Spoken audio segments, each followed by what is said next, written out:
के चरणों में मेरी सकल दिगंबर जैन समाज पिपरी की ओर से बारंबार नमोस्तु नमोस्तु नमोस्तु। गुरुवर, आज रोड तीज का पर्व है। हमारी दिगंबर जैन आमना के अनुसार इस पर्व का क्या महत्व है और यह पर्व क्यों मनाया जाता है? नमोस्तु। देखिए, रोड तीज कोई धार्मिक पर्व नहीं है, एक सामाजिक रीति।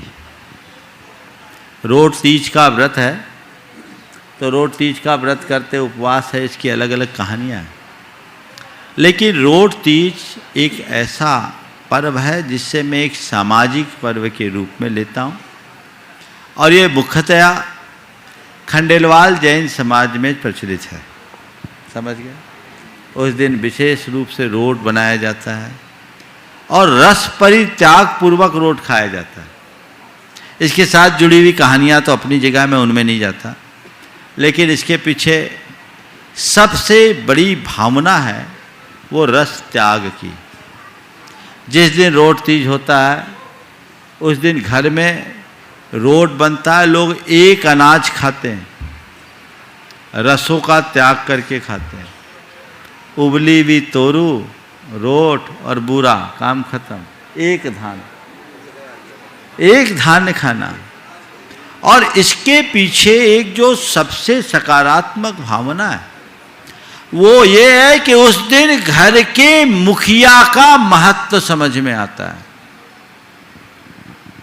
रोट तीज के दिन ऐसी परंपरा रही है कि जो रोट होगा वो घर की मुख्य कुटुंबनी जो है मालकिन वो बनाएगी, और अलग अलग लोगों के नाम की रोट अलग अलग बनती है, और बड़ी प्रक्रिया के साथ उस व्यक्ति को एक पीढ़े पर बिठाया जाता, उसको तिलक किया जाता, चांदी के सिक्के से रोट तोड़ा जाता। और कई लोग तो ये करते थे, बचपन में मैंने भी किया, और उस चांदी के सिक्के से रोट का जितना हिस्सा टूटा उतना ही खाना है। ये हुआ, ये परिपाटी थी, लोगों ने भुला दिया। और ये परंपरा इस बात का मतलब कोई व्यक्ति उस दिन कहीं हो, रोट तीज के दिन अपने घर रहेगा और बड़े बूढ़ों के हाथ अपने रोट खाएगा। क्या बुराई है इसमें? इसे त्योहार मत मानो, इसे एक सामाजिक परंपरा। भोजन करना है, कुछ भी करना है, रोट खाना कोई धर्म नहीं है, लेकिन ये हमारी सामाजिक चेतना का संवाहक है। अब आज क्या परिपाटी मुझे नहीं मालूम, लेकिन आज भी मेरे ख्याल से जिस दिन रोट तीज है बड़ों को याद तो करते होंगे लोग। करते कि नहीं करते हैं ये? हाँ, अब चांदी का सिक्का ही नहीं है लोगों के पास, तो क्या करें? वो व्यवस्था ऐसी थी। तो ये मुख्य रूप से खंडेलवाल जैन समाज में प्रचलित है, और पूरे गांव को लोग खिलाते हैं, बड़ा उत्सव जैसा हो जाता है। तो अपने धार्मिक सामाजिक क्रियाओं में होते हैं, वो होता है। इसे धार्मिक दृष्टि से देखना ठीक नहीं है, ये सामाजिक रीति है, उसको उसी तरीके से देखें जैसे बुंदेलखंड में एक सामाजिक पर्व है कजलिया भुजलिया, क्या बोलते हैं?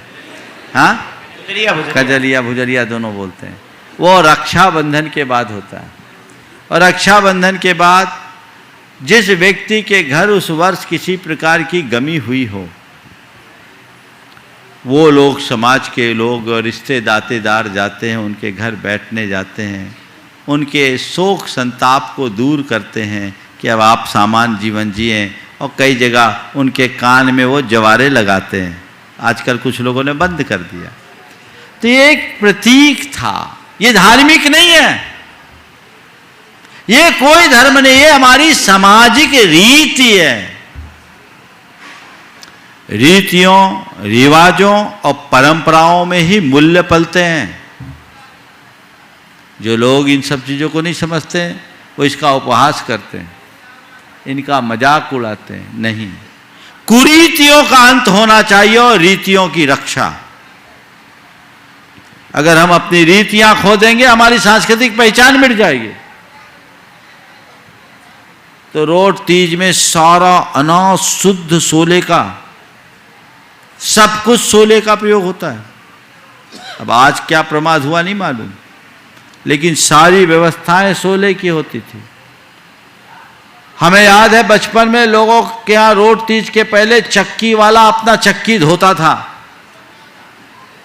वहां से जाकर के लोग चक्की से अपना आटा पिसा के आते थे रोट का। अब तो घर घर में चक्की हो गई, शुद्धता के साथ। उसके पीछे भावना कि आज से हम शुद्ध खाएंगे तो आगे 10 दिन में शुद्ध खाने का मौका मिल जाएगा।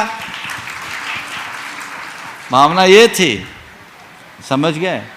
तो ये चीजें हैं। अब उन चीजों में बहुत सारे लोगों ने बहुत सारी चीजें जोड़ दी, मंदिरों में रोट चढ़ाना और चीजें चढ़ाना, ये अलग चीज है। लेकिन रोट खाना, रोट बनाना कतई बुरा नहीं है। आपको जो जी में आए वो खाइए, लेकिन अगर खाइए तो उसको इस तरीके से लीजिए कि आपकी रीतियां पले। आज के लोग इसे भूलते जा रहे हैं, इससे आपकी पहचान खोएगी। इसे आने वाली पीढ़ी में भी चलना चाहिए, जो हजारों साल से चलता आ रहा है। किसी भी धर्म, किसी भी समाज, किसी भी परंपरा में यदि कोई रीति है